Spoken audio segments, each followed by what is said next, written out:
I used to attend a cell group, a Christian cell group in South Africa. And one day we went to the cell group and we were just discussing on the way out with a friend because we were not quite satisfied with the cell leader comment he made about certain things. The way he presented God was very harsh, and we were just, I knew, he knew. It seems like everyone knew a little bit, but on my way out with this guy, big guy, he says to me, no, God is better than that, And he says, in fact, I read a book by Joseph Prince called Destined to Reign. Pascal, it's changed my life. He spoke so much about that book. And I was just about to travel. I was traveling, I think, 2 days post that cell meeting. He really insisted that before I leave the country that I buy the book. We tried to check online, and the book was only in one casino. There was a casino, and in that casino there was a bookshop. That's the only bookshop that had a book. It was a little bit far from where we were, so I said I'm gonna go the next day. The next day I went there. Somehow I left my wallet, and when I got there, it was quite late. I could not really go back home and return. I had dollars on me because I already purchased dollars, and I was on my way to travel. I was about to travel. I begged the girl. I think the book was like $12, and I begged the girl. I'm like, I'm gonna give you $50 that you can change tomorrow, but give me the book. I tried to explain to her the value of dollars. She was a student. She's like, no, we only take rent. I don't have money on me. It was the most depressing time to negotiate with somebody. I mean, she could have made $40 at that time. Could have been, I don't know, something like 700 rand or something, compared to 140 rand that the book cost. I think 120 rand or something. And I was so disappointed, so I left. And I said to the lady, please give this book for me. She says, really, the chances of selling it tomorrow, I'm closing already. If you come tomorrow, you'll find it. The next day I had meeting, running around. By the time I went to the bookshop, it was late again. As I go there, found same girl. I had enough rent to buy the book and spare some tips, because I realized she was a student, very tight, very scared. My boss, kind of abused spirit, So I just thought I would spoil her with enough money for her to repent, When I got there, went to the shelf to look for the book was not there. So I asked her, she says, no, I didn't hide it for you. I didn't take it, plastic for you. I left it yesterday because I thought I'm coming the next day. No one bought the book. She checked in the system, the book was still in the store, but we couldn't find it. Oh my God. It was getting late. She was supposed to close again. Though the casino is open, but the shop needed to be closed. And we looked for the book, couldn't find it. I was so angry. And I'm like, this can't be possible. We could not find the book. It was in the system. It was not solved. I really was so disappointed. Because in the meantime, my friend, I already told him, I bought the book, I saw it, I'm going to collect it. He made a comment and whatever. And just as I was about to leave the store, I didn't know what to do. I was trying to figure out what can I do. I can maybe leave the money with her. And once they found the book, someone can collect it and DHL it for me in DRC where I was going, I was really counting on that book because by that time I also have the reviews. And I really wanted to read it. And on my way out, so there are like chairs and coffee tables, for people who come in the bookshop, they read and they drink coffee. And next to that seating area, there was also another small segment for kids, with these colorful chairs and table, plastic ones. I was so angry and almost disoriented. I passed the normal table for adults. I went to sit on the small chair for kids. As I sat on that plastic chair, you can't believe what I saw. I saw the book. Someone took it probably, placed it on the shelf where they sell book for kids book. It was on the lowest shelf. I needed to sit exactly on the children chairs, exactly that low, to the inches, to be able to see the book. 1 inch more, I will not see the book. I need to go that low, so low, to actually see the book. In the kids section, I screamed so loud, the girl jumped. She was at the counter, she was closing. She jumped. What's going on? She jumped. I took the book because she says me she was closing the counter and everything. I could not. When I raised the book and I showed her, she screamed. People were passing outside. They see her screaming, jumping, and no one seemed to understand. Only the two of us, you know. People were watching her from the windows. We were screaming. We will not believe it. I went and cashed the book and leave the tip to her. And she says, "Sir, if this was my store, I could have given this for free." I said, "I believe you, but you know, you're a long way before owning your own store. You're very stingy, you're very fearful." You know, I teased her a little bit, but nonetheless, I gave some money and I took the book. Not only that book, Destined to Reign, you know, Destined to Reign by Joseph Prince. Not only that book talks about grace of God. It was the first time for me to see the other facet of God, to hear from somebody else. I was always somebody who experienced God and in another level. I always had things that I could not share with people. I was so ashamed and scared because I was almost like, things I experienced, I don't see Christian talk about. So when I read that book, I knew I was not wrong. I was in DRC reading that book. I think it took me 3 days. I finished the book. I decided I'm gonna go to Singapore to Joseph Prince to actually give a tithe. That's how determined I was. Few months later, or years later, or a year or two, I heard Joseph Prince is in South Africa for a conference. Rema Church invited him and Joel Steen from America. Joseph Prince is from New Creation, and Joel Steen, I think, is from Joel Steen Ministry.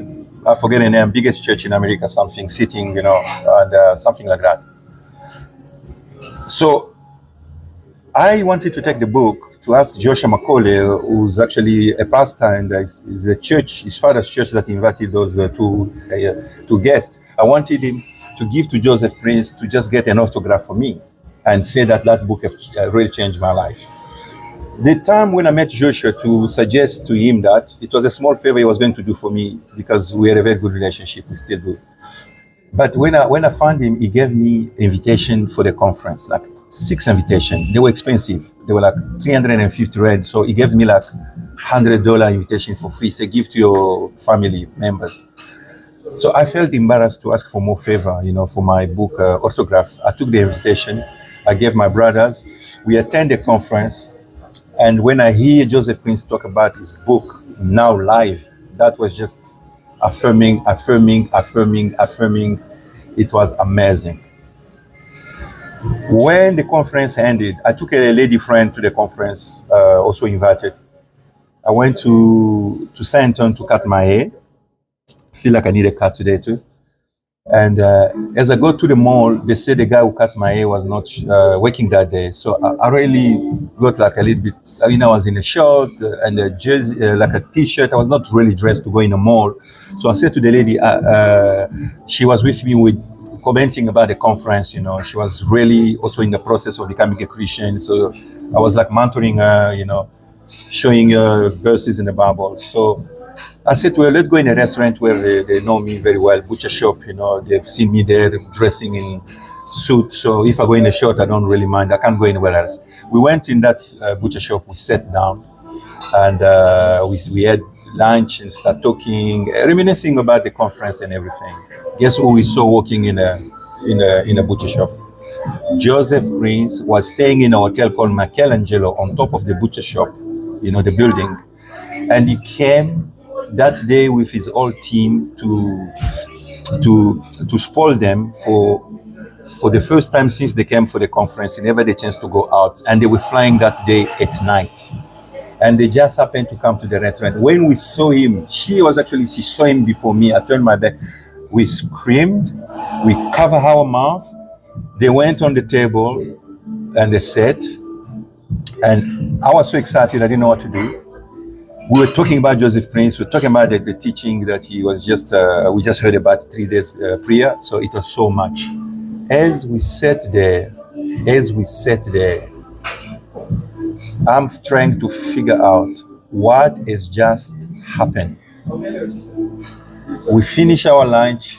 I said to her, I want to look for a better time to go and say hi. So she said, we're going to watch them and see, let them eat. When they finish, then we're going to say, we did that.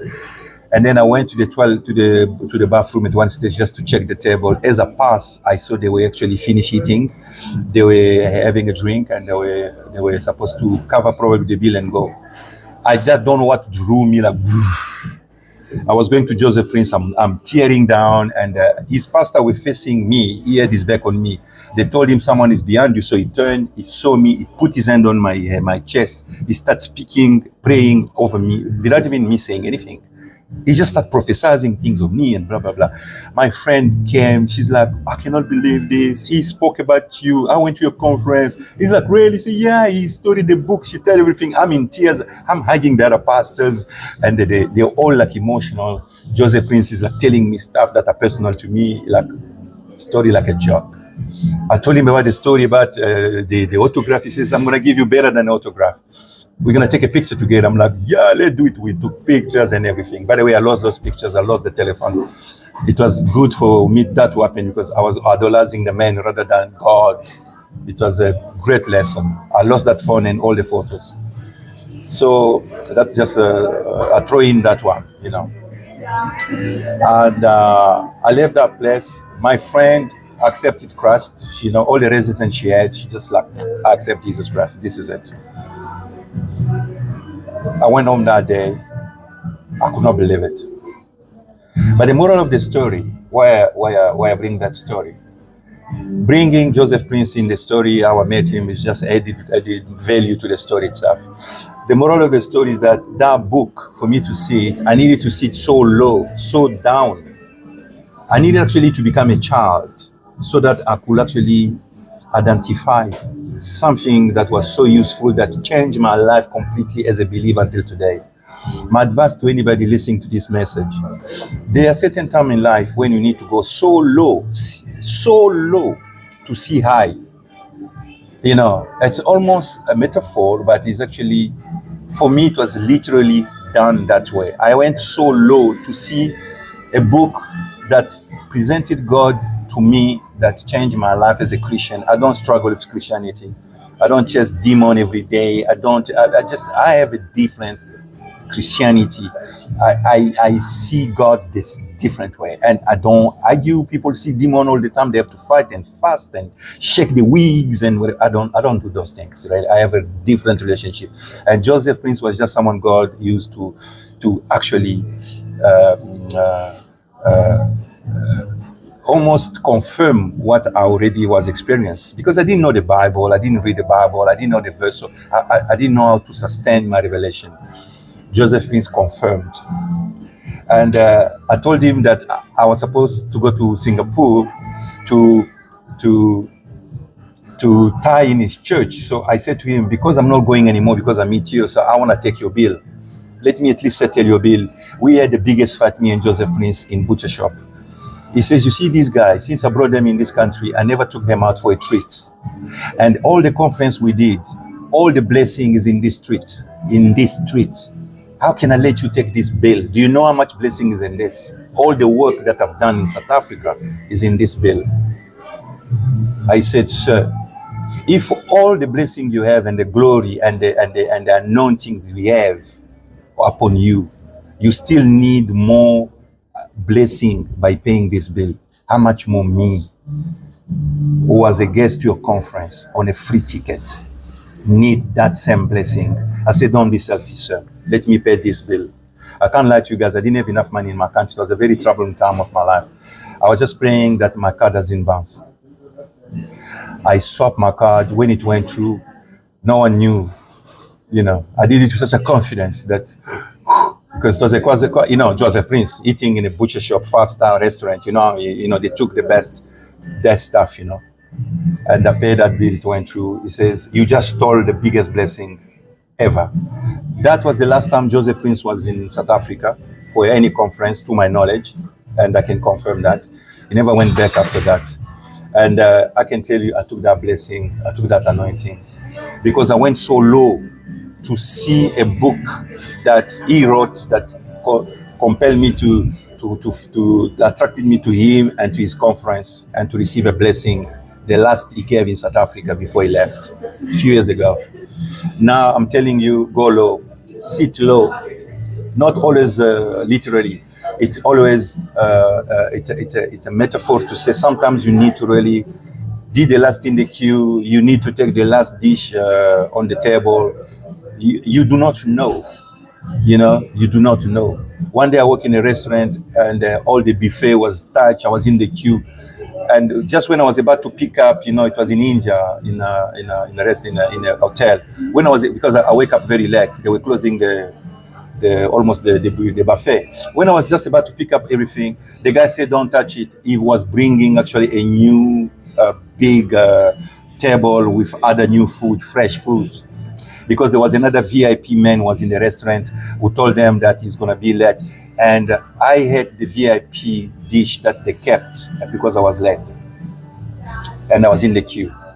Sometimes you have to go so low, sit low, to see something that's gonna take you so high.